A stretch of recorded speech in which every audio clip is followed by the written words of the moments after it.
আসসালামু আলাইকুম everyone, welcome back to my channel. কেমন আছো সবাই? আশা করছি সবাই অনেক ভালো আছো, সুস্থ আছো। আর তোমাদের দোয়াতে আল্লাহর রহমতে আমিও কিন্তু অনেক অনেক ভালো আছি। তো তোমরা সবাই জানো আমি বাপের বাড়িতে আছি এখন, তো রোজ দিন তোমরা বাপের বাড়ি ব্লগই এখন দেখতে পাবে। তো চলো আজকেও এসে গেছি তোমাদের সামনে একটা নতুন ব্লগ নিয়ে। সবাই দেখতে থাকবে, দেখবে অনেক অনেক ভালো লাগবে। সকাল থেকে উঠে ব্লগটা শুরু করেছি। এখন নাস্তা করব, চা হয়ে গেছে খাওয়া, আর অনেকক্ষণ উঠে গেছি।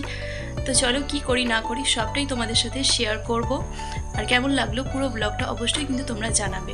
হ্যাঁ, তার আগে বলি আজকে হচ্ছে বাড়িতে গেস্ট আসবে, যেমন হচ্ছে খালা আছে, নানি আছে, তো ওদেরকে সবাইকে ইনভাইট করা হয়েছে আজকে আমাদের বাড়িতে। তো ওরা আসবে আজকে। চলো কী কী রান্নাবান্না সব করব না করব সবটাই তোমাদের সাথে শেয়ার করব। আজকে নাস্তায় করব হচ্ছে পরোটা। তো এখন যাব পরোটাগুলো করব, পরোটাগুলো আমিই করব। আর চলো আর কী করব সবটাই তোমাদের সাথে শেয়ার করব। তো আর বিকেলে একটু বেরোবো, সেটাও তোমাদের সাথে শেয়ার করব। কেন কি খালাতো বোনের ছোটো একটা বাচ্চা আছে, তো তার জন্যে কিছু কাপড় চোপড় কিনবো, সেই জন্যে আরও বেরোবো। চলো তোমরা দেখতে থাকো, অনেক অনেক ভালো লাগবে। আমাদের এখানে তো প্রচুর পরিমাণে ঠান্ডা পড়ে গেছে। তোমাদের কোথায় কোথায় ঠান্ডা বেশি পড়েছে আমাকে অবশ্যই তোমরা জানাবে। এখানে দেখতেই পাচ্ছ একদম ঘাসগুলো শিশিরে ভর্তি হয়ে গেছে। আর শীতের সময় দেখবে সবজি খুব সুন্দর সুন্দর পাওয়া যায়। তো আজকে সবজি অনেক রকমের রান্নাবান্না করব। চলো তোমরা সাথে থাকো, ব্লগটা দেখতে থাকো। আর দেখো ঝকঝকে রোদও বেরিয়ে গেছে। শীতের সকাল মানেই কিন্তু সুন্দর একটা সকাল। আর শীতকাল মানে জমিয়ে খাওয়া দাওয়া, মানে খেয়ে পড়ে সব কিছুতেই শান্তি শীতকালে যেটাকে বলে। তো আজকে দেখো মা নাস্তাতে বানাচ্ছে হচ্ছে গরম গরম পরোটা, আর তার সাথে আছে চিকেন কষা, আলু ভাজি। রোজ দিন মা পরোটা লুচি এইসবই বানাচ্ছে, আর শীতের সকালে দেখবে এইসব নাস্তা খেতেও কিন্তু খুব ভালো লাগে। আর এইদিকে দেখো সবাই এসে গেছে, নানিরা, নানা, খালারা সবাই এসে গেছে। আর যে পরোটা বেলছে সেটাকে দেখলে এটা হচ্ছে আমার খালাতো বোন, বড় খালার মেয়ে। আর আমি এখানে দেখো পরোটাগুলো ভেজে নিলাম। চলো এখন খাওয়া দাওয়া করবো, আবারও তোমাদের সাথে দেখা হচ্ছে।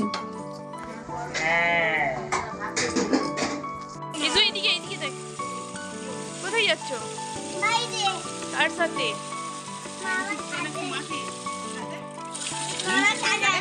মামার সাথে যাচ্ছ? মামার সাথে বাইরে যাচ্ছ?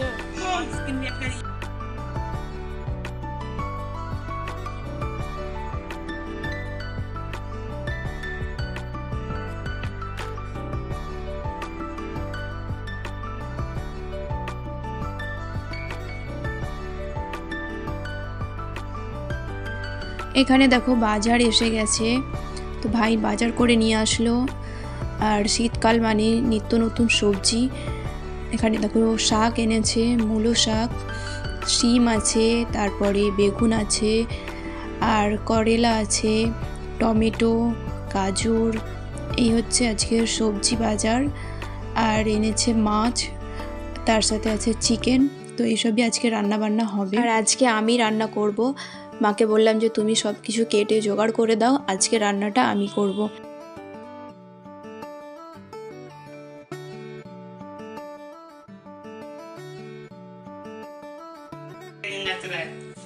কোথায় যাবে তুমি? কার সাথে?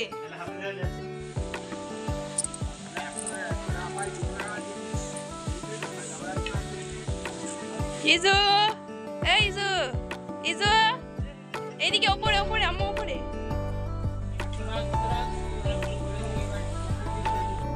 আসতে বেটা, আসতে আসতে। তুমি আল্লাহ আল্লাহ পরে চলে আসলে? আরে বাহ, এদিকে আসো, এদিকে আসো, এদিকে আসো। মেয়েটা তো একদম গুড বয় হয়ে গেছে। দেখি তো, দেখি তো একটু মুখটা। Good boy. ওইদিকে যেও না, অনেক ধারে, ওইদিকে যেও না, এদিকে। ওখানে গেছিলে আল্লাহ আল্লাহ পড়তে? কেমন করে পড়লে? আচ্ছা, হ্যাঁ, দোয়া চাইছিলে? কেমন করে দোয়া চেয়েছো একটু দেখাও আমাকে। ও বাবা, কত গুড বয় ইজু। তোমরা তো দেখলে ইজান গেছিলো জুম্মা পড়তে ওর মামার সাথে, জুম্মা পড়ে এসে গেছে। আর এখন দেখো আমরা সবাই মিলে খাওয়া দাওয়া করলাম দুপুরের। আমি আজকে রান্নাবান্না করেছিলাম, তোমাদেরকে বললামই, আর সবাই কিন্তু খেয়ে খুব প্রশংসা করছিল যে রান্না সত্যি খুব ভালো হয়েছে। আর তারপরে দেখো আমরা বসে পড়েছি পেয়ারা মাখা নিয়ে। পেয়ারা ছিল, পেয়ারা মাখা করেছি এখানে। পেয়ারা মাখা করে দেখো এখন সবাই মিলে খাচ্ছি। তো এখন হচ্ছে রেডি হব, রেডি হয়ে বেরোবো, বললামই একটু মার্কেট যাওয়ার আছে। তো চলো তোমরা সাথে থাকো, ব্লগটা দেখতে থাকো। দেখো আমরা রেডি হয়ে বেরিয়ে পড়েছি। আমি আছি, আমার খালাতো বোনেরা আছে, আমার ছোট বোন আর ইজানকে নিয়ে যাচ্ছি না, ওকে রেখে যাচ্ছি, কেন কি মা আছে আর আমার ভাই আছে, মানে ওর মামা নানি, ওরা ওকে সামলে নিবে। আমার কোনো টেনশন থাকে না এখানে আসলে কোথাও বেরোনোর। তো ওকে রেখে আমি নিশ্চিন্তে সব জায়গায় যেতে পারি। দেখো আমরা এখানে এসেছিলাম, এখান থেকে এসে আমরা এখান থেকে কিছু কাপড় নিয়েছি। তারপরে আরও দু একটা দোকান আমরা গিয়েছিলাম যেখান থেকে বাচ্চাদের কাপড় নেওয়া হয়েছে। তো চলো আজকের ভিডিওটা এখানেই শেষ করছি। কেমন লাগলো পুরো ভিডিওটা অবশ্যই জানাবে, আর আমার পাশে থাকবে, আমাকে এভাবেই সাপোর্ট করবে। আবারও দেখা হচ্ছে এরকম সুন্দর সুন্দর ব্লগ নিয়ে তোমাদের সাথে। তো চলো, আর এখানেই ব্লগটা শেষ করছিলাম। বাইরে যেয়ে সেভাবে ব্লগ আর কন্টিনিউ করতে পারি না, তো যতটুকু নিয়েছি তোমাদের সাথে শেয়ার করলাম। জানাবে কেমন লাগলো। আবারও দেখা হচ্ছে নতুন একটা ভিডিওতে। আল্লাহ হাফিজ।